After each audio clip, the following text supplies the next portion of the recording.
নিজের লোক দিয়ে কমিটি গঠন করা যাবে না, কোনো পকেট কমিটি।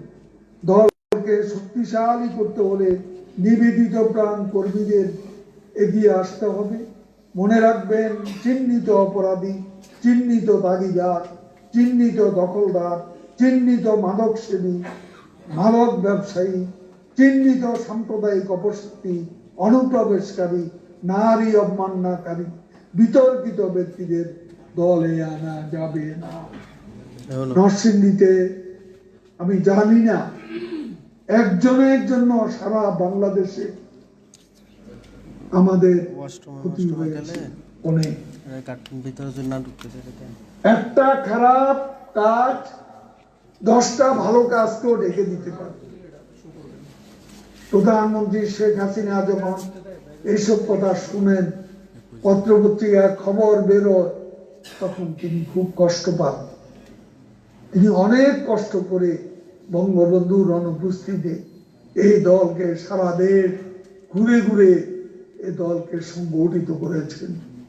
আজকে দু একজনের জন্য গোটা পার্টি দুর্নাম হতে পারে না, এবং এ ব্যাপারে আপনাদের ঐক্যবদ্ধ হতে হবে যে 2-4 জনের জন্য সংগঠন বিতর্কিত হচ্ছে, প্রয়োজনে তাদেরকে দল থেকে বের করে দিত। আওয়ামী লীগের কর্মীর অভাব নেই। আমরা এত বিপদে পড়িনি যে তাকে এনে দলের মধ্যে সংখ্যা বৃদ্ধির জন্য জায়গা করে দিতে হবে। আমি সে কথাটা আবারও আপনাদেরকে মনে করিয়ে দিচ্ছি। একসময় নরসিংদী ছিল আওয়ামী লীগের দুর্ভেদ্য দুর্গ। আমি আশা করি সেই দুর্গে ফাটল ধরবে না। যুব মহিলা লীগ নিয়েও একটা সমস্যা হয়েছে, আপনারা জানেন। আরো 2-1 জন কিছু কিছু ব্যাপারে অপকর্ম করেছে, তাদেরকে দূরে রাখাই ভালো। আমি মনে করি বিতর্কিত লোকরা, এরা দলের ভালো হচ্ছে খারাপই বেশি করে। অনেকে টাকা পয়সা দিয়ে অনেক নেতাকে বাগে আনে, এটা খুব দুর্ভাগ্যজনক। কার ইনফ্লুয়েন্সে যুব মহিলা লীগে একটা বড় পদে, শীর্ষ পদে পাপিয়ার মতো মেয়েরা ঢুকে? এটা নিশ্চয় নরসিংদী আপনাদের কারো নেতাদের সাপোর্ট না থাকলে এটা কি করে? এইসব ব্যাপারগুলো আপনাদের খেয়াল রাখতে হবে।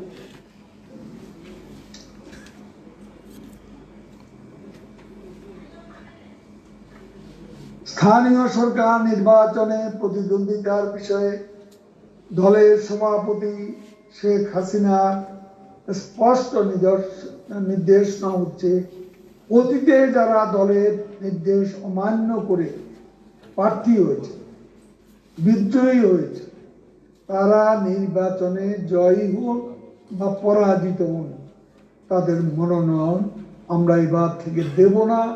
এটা আমরা 25টি পৌরসভা নির্বাচনেও যারা বিদ্রোহী প্রার্থী ছিল আগে, তাদেরকে আমরা মনোনয়ন দিই। তারা জিতলেও দিব না, তারা পরাজিত হোক বিজয়ী হোক, কাউকে মনোনয়ন দেওয়া হবে না।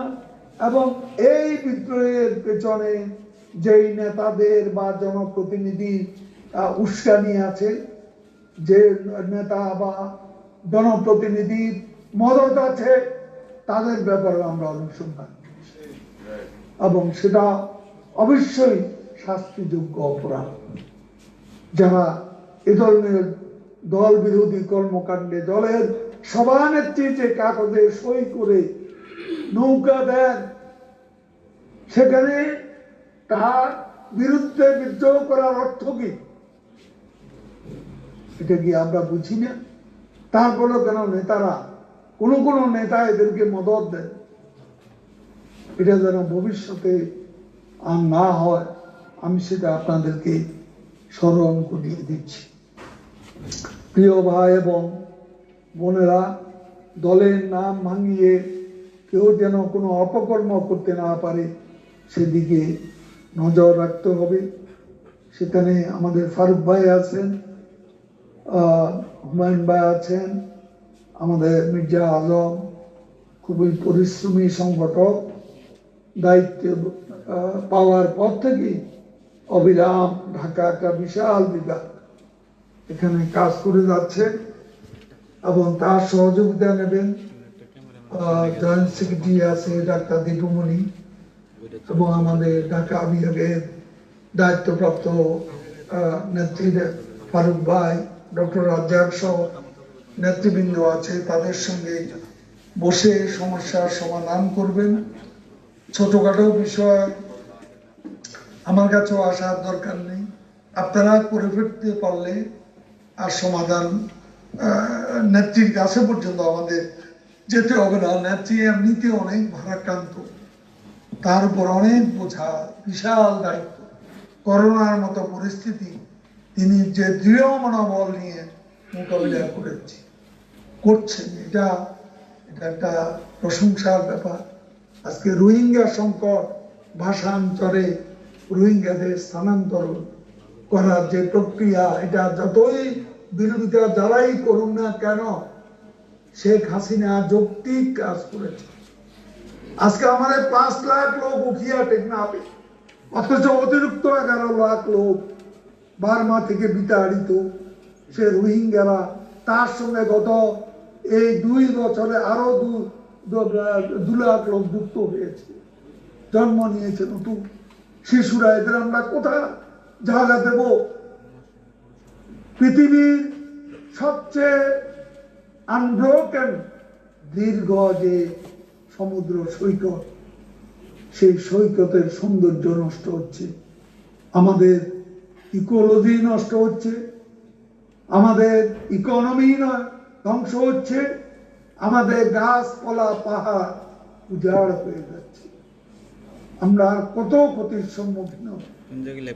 এমত অবস্থা আপনারা কেউ শুধু লিড সার্ভিস দেওয়া ছাড়া, প্রশংসা করা ছাড়া আর তেমন কোনো উদ্যোগ কেউ নেননি। গাম্বিয়া আন্তর্জাতিক আদালতে একটা মামলা করেছে, এটাই আন্তর্জাতিক শ্রেষ্ঠ অর্জন। এছাড়া তো এই রোহিঙ্গাদের আমরা কোথায় রাখবো?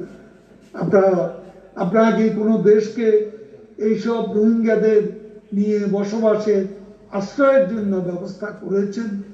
সেই অবস্থা আমরা আমাদের এখানে যে ব্যবস্থা অল্টারনেটিভ করেছি, এত সুন্দর ব্যবস্থা। আজকে আমি তো বলি যে এত উন্নত বসবাসের জায়গা সমতলে বাংলাদেশে আর কোথাও আছে বলে আমি মনে করি না। নৌবাহিনী যে ব্যবস্থাটা করেছেন প্রধানমন্ত্রী নির্দেশে, ভাষান্তরে যে রোহিঙ্গারা এর মধ্যে গিয়েছেন 1600-র উপরে, তারা কত খুশি, তারা তো অবাক হয়ে গেছে, এটা তাদের কাছে স্বপ্নের মতো। আজকে নতুন করে যারা কক্সবাজারে আছে তারাও যেতে উদ্বুদ্ধ হচ্ছে।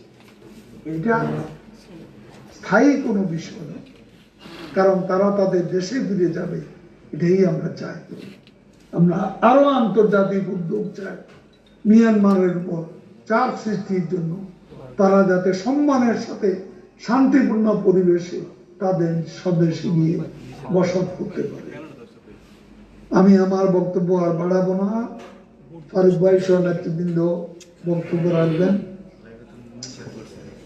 আমি আবারও সুস্পষ্ট ভাষায় বলতে চাই, আমরা সকলেই ধর্ম বিশ্বাসী মানুষ। মাননীয় প্রধানমন্ত্রীর দিন শুরু হয় তাহাজ্জুদ নামাজ, ফজর নামাজ আদা, পবিত্র কোরআন তেলাওয়াতের মধ্য দিয়ে। এদেশে ধর্মীয় প্রতিষ্ঠান সমূহে উন্নয়নের পাশাপাশি মডেল মসজিদ নির্মাণ, ইসলামী আরবি বিশ্ববিদ্যালয় প্রতিষ্ঠা, কওমি মাদ্রাসা সনদের স্বীকৃতি শেখ হাসিনা আরো বলা। আবহমান কাল থেকে দেশ ধর্মীয় সম্প্রীতির দেশ। পবিত্র সংবিধান ও দেশে আইন পরিপন্থী কোনো অধ্যত্বপূর্ণ বক্তব্য, মন্তব্য, আচরণ এদেশে আমরা সহ্য করতে পারি না। একই সাথে যারা গোলা পানিতে মাছ শিকারের পায়তারা করছে তাদেরও আমরা সতর্ক করছি। যদি কেউ রাষ্ট্র, জনগণ এবং ধর্মকে পরস্পর বিরোধী অবস্থানে দাঁড় করানোর ষড়যন্ত্র লিপ্ত হয়। যদি মানুষের ভাস্কর্য আর দেবতার ভাস্কর্য এই দুটির মধ্যে যারা গুলিয়েছেন, সেটা অন্য কোনো মুসলিম দেশে যার কোনো দৃষ্টান্ত নেই, তাদেরও আমি মনে করি বিবেক দিয়ে, অন্তর দিয়ে, বাস্তবতা অনুধাবন করে ভবিষ্যতে পথ চলা উচিত। কোনো প্রকার উস্কানিতে বিভ্রান্ত না হতে আমি তাদের কাছেও অনুরোধ করছি। জনগণের সাথে একাত্ম হয়ে আসুন আমরা সম্মিলিতভাবে শেখ হাসিনা নেতৃত্বে বঙ্গবন্ধুর স্বপ্নে অসাম্প্রদায়িক সোনার বাংলা বিনির্মাণ করি। আপনাদের সকলকে আমি আবারও ধন্যবাদ জানাচ্ছি। জয় বাংলা, জয় বঙ্গবন্ধু। আমাদের নেতৃবৃন্দের বক্তব্য শুনবেন এবং নিজেদের যেসব বিষয় আছে সাংগঠনিক আলাপ আলোচনার মধ্য দিয়ে নেতৃবৃন্দ সেখানে বসেই সমাধান দেবেন। জয় বাংলা, জয় বঙ্গবন্ধু।